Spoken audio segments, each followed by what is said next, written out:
Ok. Allez, on continue. Parce on était dans le pemphigus vulgaire. Donc, apparaît souvent vers 50 ans, mais il peut être à tout âge et se caractérise par un début qui est très souvent sur la muqueuse buccale, érosion douloureuse et récidivante, résumant pendant des mois la maladie. Une éruption de lésions bulleuses, elle est isolée, il n'y a pas de prurite, alors que les dermatoses bulleuses sous-épidermiques, elles sont souvent prurigineuses, mais là, elles ne sont pas prurigineuses, il n'y a pas de prurite. Il y a sans érythème sous-jacent, très rapidement ouverte et flasque, laissant à nu un derme rouge violacé.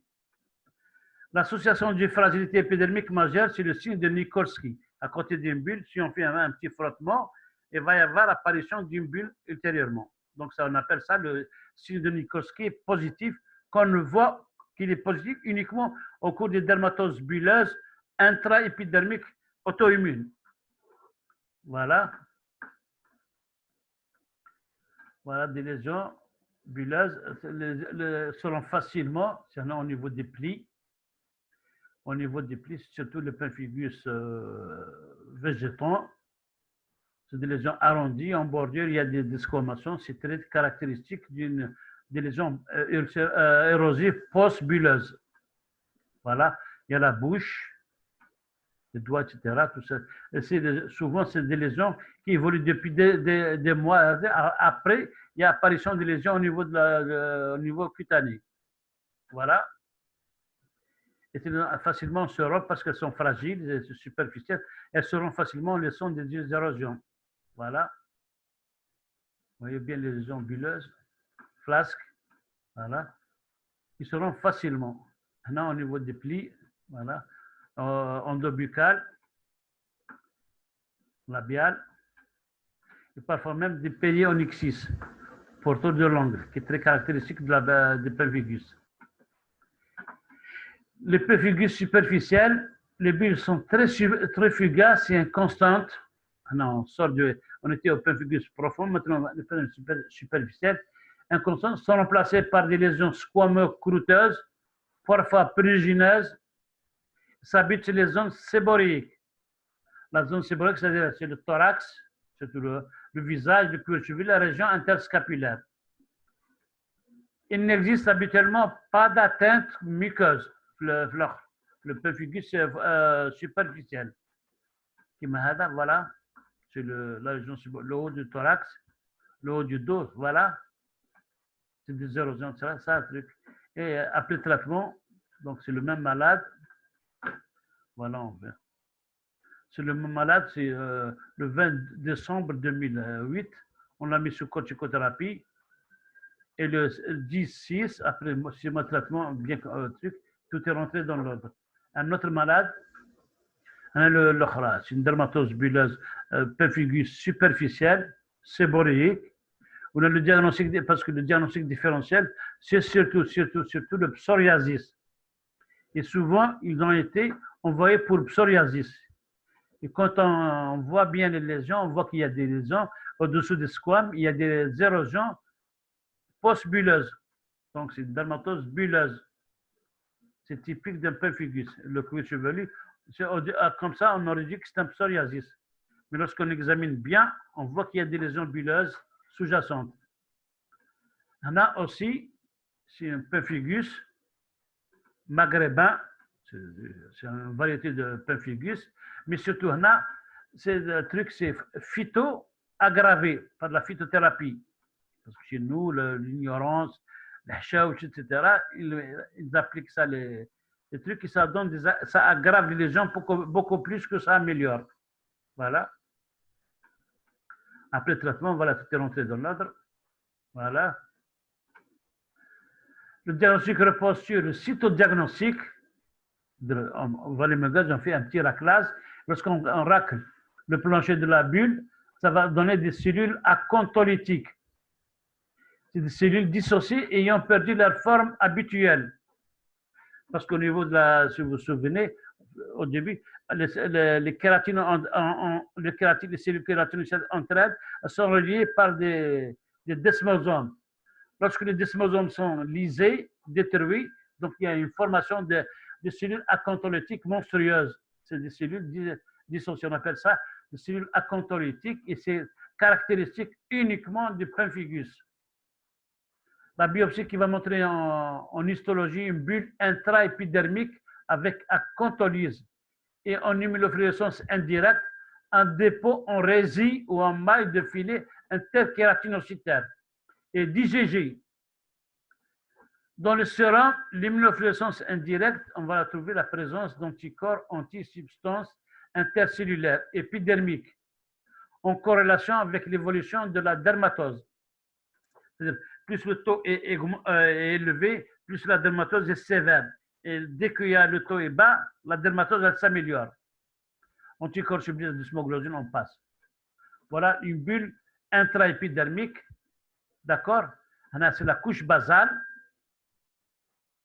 Et à l'intérieur de la couche basale, il y a la bulle intraépidermique. Et en bordure, il y a la couche granuleuse et la couche squameuse. Et elles ne sont pas détruites, elles sont intactes. Si jamais elles sont détruites, on pense à autre chose. Une dermatose bulle. Voilà. Et l'immunofluorescence, c'est des interkératinocytes, c'est entre les kératinocytes. C'est le truc en résille ou en maille. C'est très caractéristique de pemphigus. Voilà. Ça, c'est le derme. Et là, c'est l'épiderme. Et voilà au niveau des kératinocytes, l'immunofluorescence. Voilà. Traitement du pemphigus. L'évolution est souvent favorable sous corticothérapie générale avec une morbidité, une mortalité liée aux complications iatrogènes de la corticothérapie. Le traitement d'attaque vise à contrôler la maladie. Corticothérapie générale à forte dose, prédnisone 1 à 1,5 mg par kilo par jour. Des traitements immunosuppresseurs par azatioprine, cyclophosphamide ou cyclosporine sont parfois associés à la corticothérapie en cas de résistance au traitement corticoïde seul. Et parfois, actuellement, il y a les anticorps immunoclonaux, etc. C'est le rituximab qu'on peut utiliser en cas, c'est la biothérapie actuellement, mais elle n'a pas encore donné sa preuve de dermatose bulleuse. Le traitement d'entretien à dose progressivement décroissante, ça vise à maintenir la rémission complète, clinique et immunopathologique, disparition des anticorps circulants. Après contrôle de la maladie, les doses de corticoïdes sont progressivement diminuées, un traitement de plusieurs années étant souvent nécessaire. On a juste pour on sort du domaine des dermatoses bulleuses auto-immunes, c'est juste pour le diagnostic différentiel et pour votre culture générale. D'accord? C'est les dermatoses bulleuses héréditaires. Elles sont dues à des mutations de gènes codant des diverses protéines de la jonction dermohypathique. Elles débutent en période néonatale ou dans la petite enfance. Elles se caractérisent par une fragilité cutanée excessive de gravité variable. Le diagnostic repose sur l'aspect clinique, les antécédents et l'étude en microscopie électronique. Voilà. Quand on a ça, c'est un bébé, qu'est-ce que ça peut être? C'est des lésions, c'est des érosions post-frictionnelles. Lorsqu'il prend un biberon ou le truc, le frottement entraîne des déclivages de la peau. C'est une dermatose bulleuse, héréditaire, congénitale. Le deuxième diagnostic différentiel, c'est parfois, il peut faire un eczéma au biberon. Dès qu'on enlève le biberon, on enlève la titine, etc., ça s'améliore. Ça cause des eczémas externes, ça peut donner ça chez les biberons. Voilà, c'est des enfants qui naissent. Dès qu'il y a un petit frottement, ça desquame. C'est des dermatoses épidermolytiques congénitales. Voilà. Au moindre toucher, il y a un clivage de la peau. Voilà. Vous voyez bien, là, c'est des desquamations, c'est l'atrophie cutanée. Souvent, c'est intrafétal. Ils naissent comme ça. Et ces trucs, c'est des épidermoses bulleuses congénitales dystrophiques. Et ces enfants ont des bronchites très sombres. OK. très rares qui survivent. Voilà. Voilà, cette petite fille aussi, la pauvre, elle a survécu et à la fin, à 12 ans, à 16 ans, elle est décédée des suites d'une complication de cette dermatose congénitale. Voilà. C'est les épidermolyses bulleuses congénitales dystrophiques. Voilà. Et surtout aux zones de friction. Les autres dermatoses bulleuses, elles sont représentées par les polymorphes, toxidermie, dermatose bulleuse par agent externe, etc. On va voir. Là, quand on prend un médicament, généralement un médicament du genre aspirine, du genre anti-inflammatoire non stéroïdien, quand on prend des cyclines, des sulfamides, ça peut donner ça. Et généralement, c'est une lésion annulaire circonscrite. On appelle ça une lésion en cocarde. Les lésions en cocarde, c'est typique des lutéins polymorphes.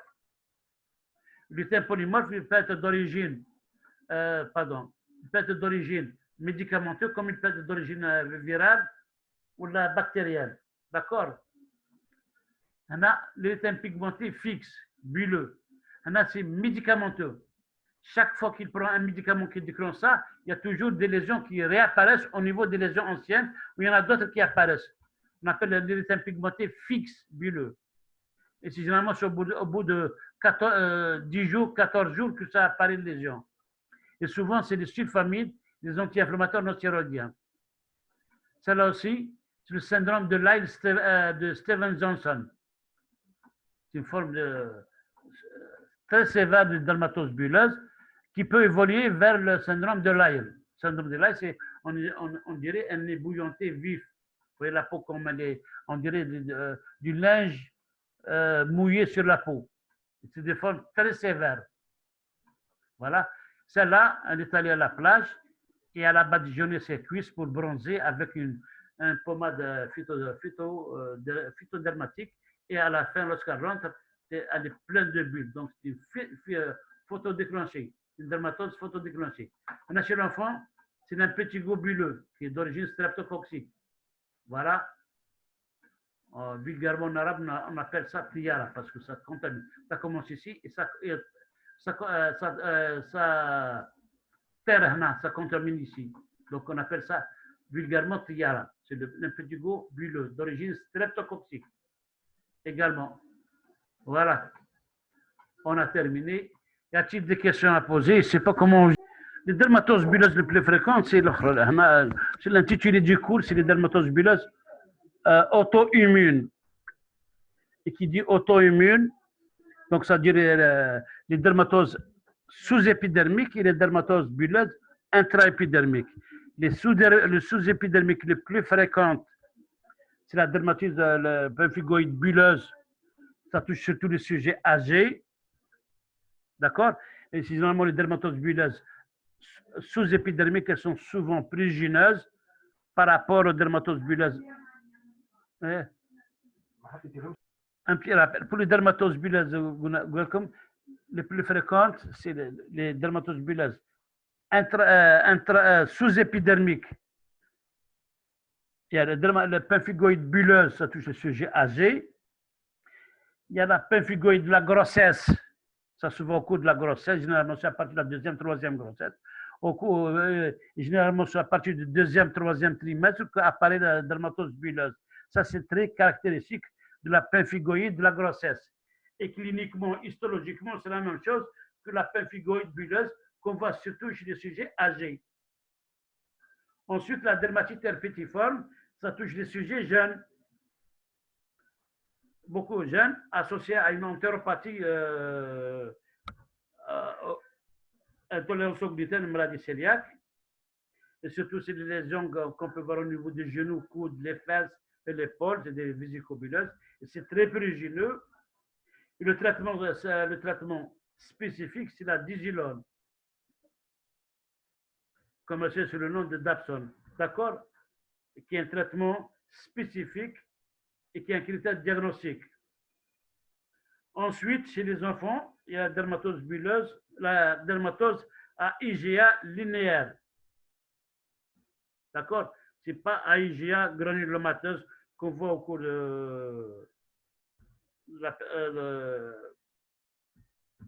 la dermatite herpétiforme. OK. Pour les dermatoses bulleuses intraépidermiques, c'est le pemphigus en général, ça touche le jus chez 50 ans, où il y a les pemphigus superficiels, surtout chez nous, les maghrébins, c'est beaucoup plus superficiel que profond. Profond, il y a des trucs, mais les superficiels, généralement, on voit que des desquamations. C'est surtout pour les dermatoses bulleuses, c'est l'intitulé. Le chorin, c'est juste pour votre culture générale.